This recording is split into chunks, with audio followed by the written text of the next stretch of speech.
I burn you. You'll melt me. Remember when AO3 shut down over that fic after it was removed off of Wattpad? Many people, including me, made an AO3 account just to read heat waves. But the Dream SMP. Not one of those fandoms that lie in infamy. The community exploded with popularity with this strong fan base only to slowly crash and burn. Hi, I'm Shan. As someone who was in the fandom as a teenager and was there during its peak, looking back on it 5 years later has led to a lot of thoughts. I got into this community back in 2021 completely by accident. It was a mix of resurfaced nostalgia and searching for a new hyperfixation. I initially avoided it because of the suspicious growth of Dream's YouTube. And then I watched a clip of the Dream SMP of Schlatt's presidency of Lemanberg and was hooked. Don't try to sugar me up. You said what you said. You said what you said about my ass. Have you been seeing someone else's ass? No. Is there any other asses around that you compared to? You have something to say? Say it. No, you got the flatty patty. That's all. It felt exhilarating to join a fresh new fandom to indulge in the nostalgia and familiarity of the most popular sandbox game. And the talent and creativity of artists finding their spotlight in the community, fanfic authors making hit pieces that shake the fandom, and editors making emotional, moving videos that had us all raving. Many started to use Twitter or made an account just to keep up with their beloved creators, and the urgency to stay up late at night to watch a Jackbox or a lore stream. But, in the end, through many obstacles that occurred, it was not a community built to last. The fandom.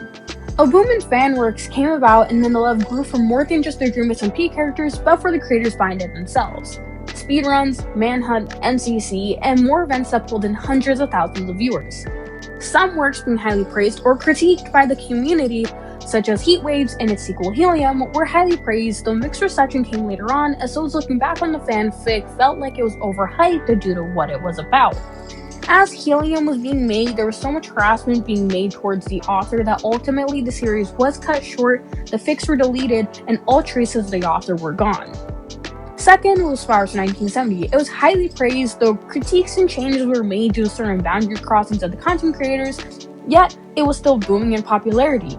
It became so popular, in fact, it became a P2P/original book, which led to the fanfic being ultimately deleted. Looking back on their Wattpad, from what I remember, there were still people commenting on their dashboard, praising the fanfic, saying it changed their lives, and it was such an emotional roller coaster, and it was still beloved by the community even though it was gone. Hi, so edit, in the midst of me recording and re-recording, when I wasn't recording, as I was taking a break from recording so much, I was looking through the fanfics. I already knew that Heat Waves and Helium were deleted, as me searching through my bookmarks, it says under mystery work or this fanfic has been deleted. I don't know if the fanfics were private or something like that, but whatever. But when I did search up Flowers 1970, Astronomica came up and I clicked on it, and it's actually from her account. She said that the story is back, though she has left the fandom and won't be interacting with it anymore, as she would rather be known for her original content. But she took the story down due to crossing boundaries and stuff like that, though they have fixed and edited anything involving that. But if there's more, they will edit it to, make them comfortable with their boundaries. And then they've left Wattpad. They've addressed that they're leaving Wattpad, and this was essentially I'm not saying this is my own adding, but I feel like this was a gift to all, bringing back the most popular and well-liked fanfiction in the fandom. And yeah, so it's back, though they have posted an AO3 link of the AO3 fanfic on its site, but I tried many ways to, get access to this link, copying and pasting and stuff like that, or going in the comments, since you can't really copy and paste on Wattpad, but it only led me to the homepage of AO3, so I tried searching it up, and it led me to a rewriting from another author of Flowers 1970, and I tried looking through on the AO3 homepage itself. Nothing seems to be anything about Astronomica. The rewrite has been made by an orphan account, so I don't even know if Astronomica put this and orphaned it. But in the midst of me looking through, I have seen many renditions of different fandoms writing from Flowers from 1970, either as old Dream SMP fans or just people that were very inspired by this fanfiction and how moving it was, I'm glad that this fanfiction's back. It's a fanfic that stays in the back of my mind to this day, as one of the most impactful fanfictions I've ever read, and I love it. I, in fact, downloaded a PDF of the 1.0 fanfiction before it got edited, the day it got deleted, because I remember reading this in school and then bawling my eyes out. Well, I didn't bawl my eyes. I cried when I was leaving school, and then I reread it at home and bawled my eyes out again. So I do have the original version. No, I will not be sharing it out of respect for the author, but I still find it funny how I essentially hold a time capsule of the 1.0 version. Alright, back to the video. Lastly, Accelerate had a lot, and I mean a lot, of mixed reception despite how much fan art was made for said fanfiction. I remember seeing TikToks, Instagram posts, Twitter posts everywhere when this fanfic was booming in popularity, and it currently sits at over 800,000 hits on AO3. But due to its mixed reception, it's led to a discussion about the fanon of real people, especially the feminization and sexualization of jerks not found in the fandom. And some not so honorable mentions because of what's in these fanfics, and even then they were shock fics. That lie in infamy in the fandom, such as this one, I can't pronounce for the life of me, but it was simplified and shortened to the church fic, Dream's Homemade Catboy, and Monster Ultra. The only fanfic that, from what I've seen, still stands to this day is the church fic. Though it has been orphaned on AO3. I remember at the time of reading it, there was an author, but I think after a while, maybe after they left the fandom, they orphaned the fanfic. Dream's Homemade Catboy, I remember when this was circulating all over TikTok that I remember I made a post about it saying to not go into the AO3 links that are posted in TikTok comment sections, because the AO3 fanfic itself was deceiving.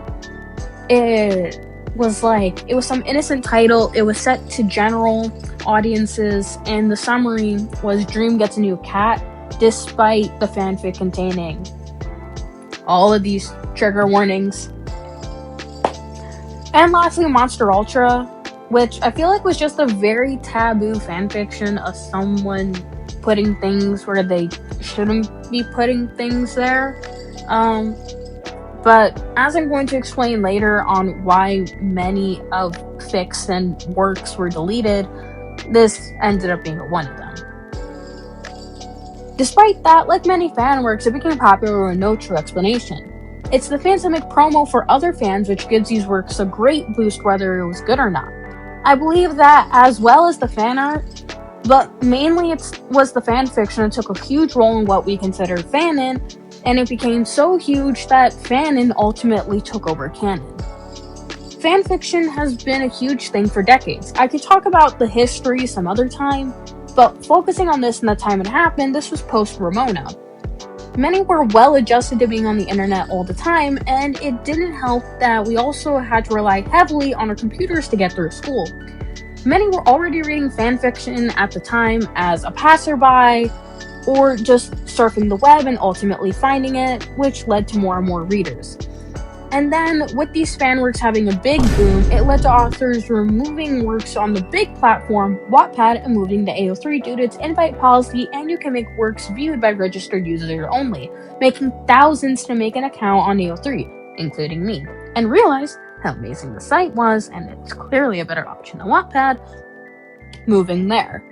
There are currently 92,008 works under the Dream SMP fandom tag and 113,839 fanfics under the Minecraft video game tag. I added the Minecraft tag because I believe that most of them became loosely tied to the Dream SMP when authors wrote fanfics about the content creators unrelated to the Dream SMP, or both tags were used in the same fanfiction. Many artists/animators saw a boom in their accounts due to the fandom getting lots of exposure, such as being viewed or mentioned by the content creators in videos or Twitter, or being reposted or retweeted under fan art pages. I won't mention who these artists are since many have either rebranded or deleted any source of their art or mention of the Dream SMP after leaving the community. I will mention, though, the most famous animator in the community who has sadly fallen from grace, Status, who now hasn't posted as of 2 years due to their own controversies and self-sabotage. Fandom incidents. Fandom incidents tend to be conflicts or negative events that happen in the fandom, typically involving its proper members. This could mean harassment leading to a negative outcome or social conflicts between fans, and sometimes even celebrities or creators, going overboard. These events would be so big that the community as a collective looking back would remember the fandom by these unfortunate events.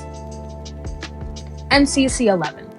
On October 24th of 2020, MCC 11 was taking place when the incident happened. Viewers noticed that there were some connection issues on Dream's end, and we briefly muted the stream.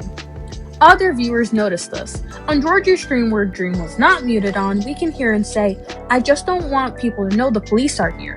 Even if at the time it was not immediately confirmed, those involved with doxing attempts claimed responsibility, and eventually an inside joke was made by the community that the disturbance was that Dream was pregnant and in labor during MCC, and it became more prevalent in the community because he won the event. Face reveal. In October, Dream did a face reveal which has faced with immense backlash, with hashtags on Twitter saying #put the mask back on. Fans would express disappointment at his appearance not being some charismatic A-lister, which led to mental health concerns and Dream ultimately regretting the reveal.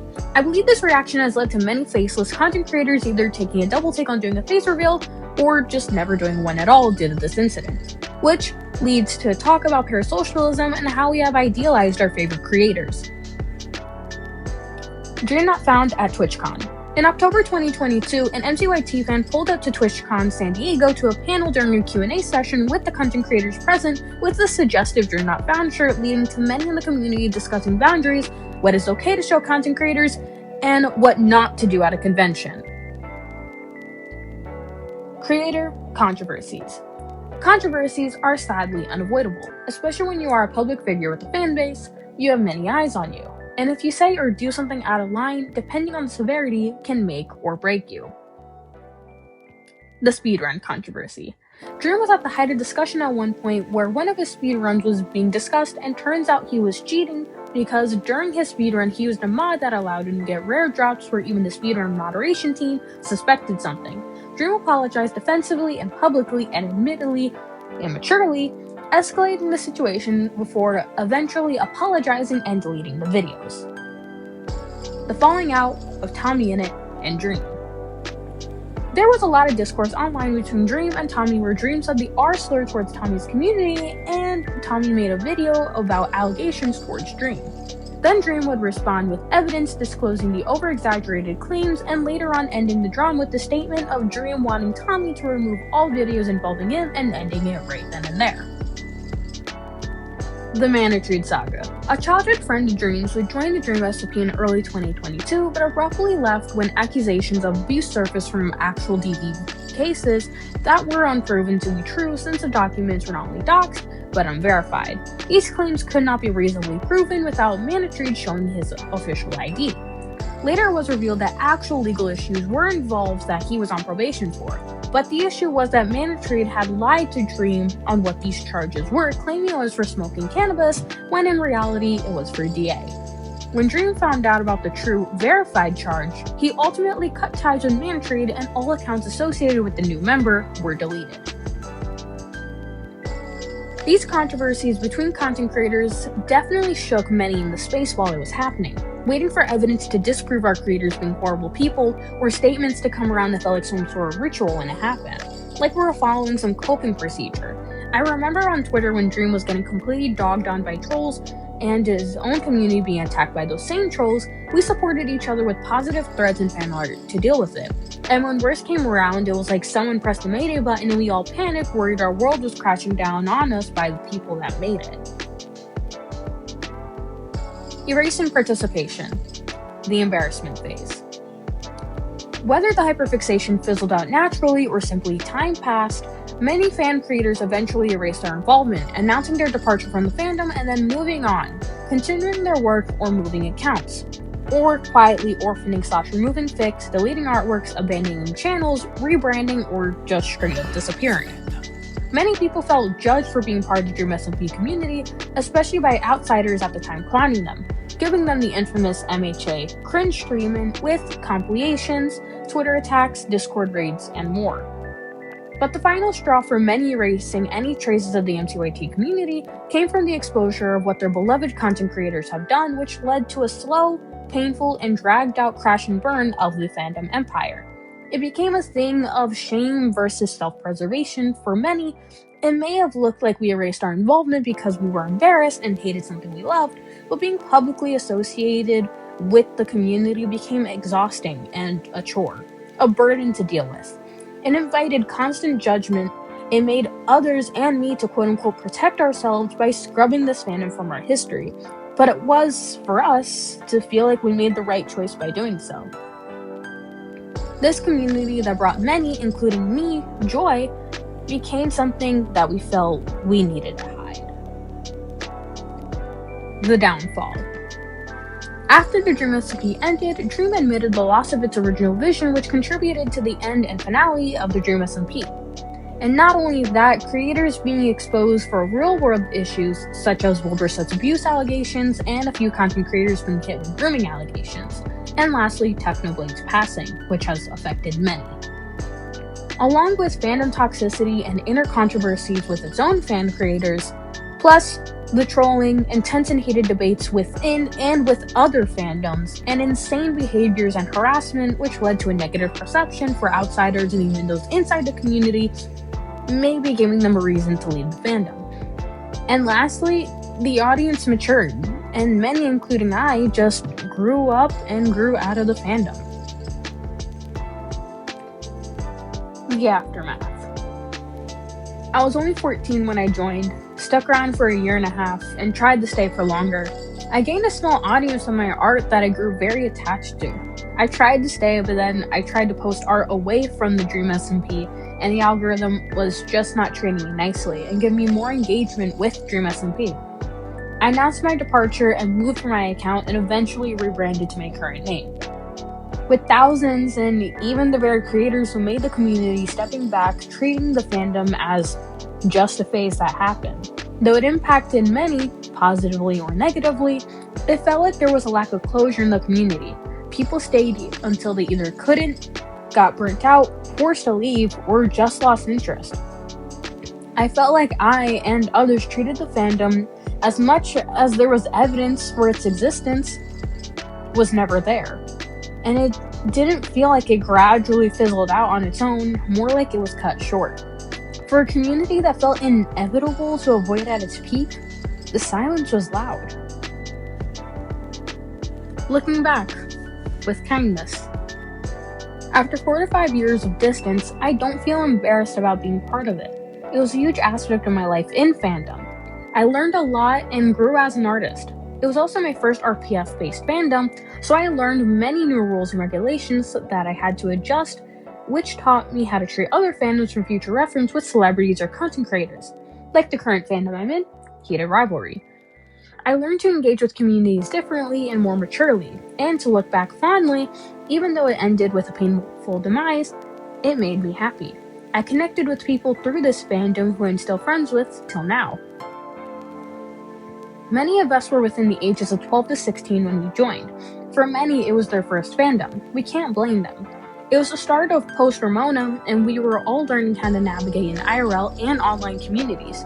The streams and videos were a form of escapism. The laughs with creators and sharing the clips and edits brought joy to thousands.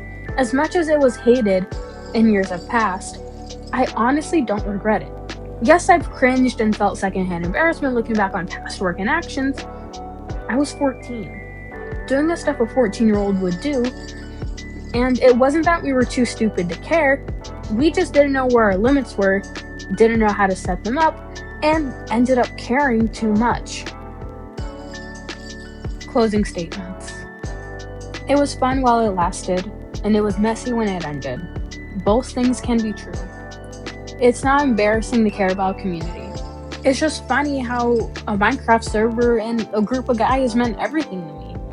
Now it's a memory, many and I walk on eggshells around. But I think it's okay to miss something without wanting it back. In the moment, it was bright and lively. Though the light had burned out, it was beautiful and bittersweet, and that counts for something. But wait! There's more! Hey, so I didn't know where to add this. I was thinking about this in the midst of my research and making my thumbnail, but I remember while I was researching and looking back and talking to old friends in the community and such, I ended up finding a Reddit post about talking about how dead the Dream SMP community is and how what it's like to join a fandom when it died. And I can definitely say Dream SMP is one of those dead fandoms. Like, if you weren't there when it was bright and lively, it's completely different now. It's not one of those fandoms where I can say like Ace Attorney, which has lived out so long being not only an iconic Capcom game, but a fandom where new people can join even though they might have not been there at the height. It's still a huge community.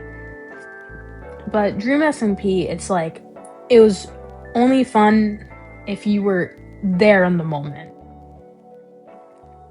Anytime after that, you have deleted streams, you have VODs that are gone, you have deleted videos, you have scrubbed artwork, you got deleted fanfics, iconic hit pieces that are now gone. It was like a limited time only type of thing. And I remember I was looking for references when I was making my thumbnail on Pinterest, and I would, out of curiosity, look at the comments, and there's stuff as recent from weeks ago.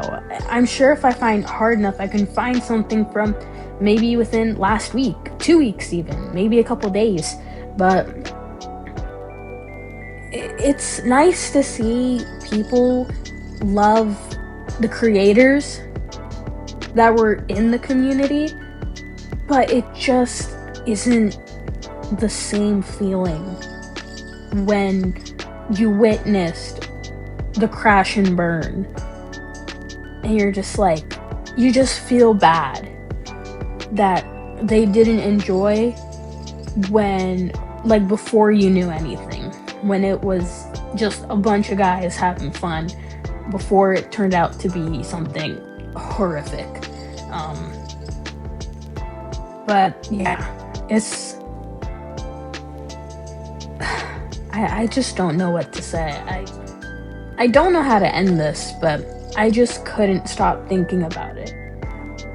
If you reached the end of this video, thank you. This is my first ever YouTube video. I've never done this before. Hopefully you can support me. I hope to do more video essays in the future. If you have any suggestions or things you might want me to talk about, leave it down below. I'm a pretty passionate person, and I love the internet as much as a hellscape that it is. It's fun when you're there for the ride.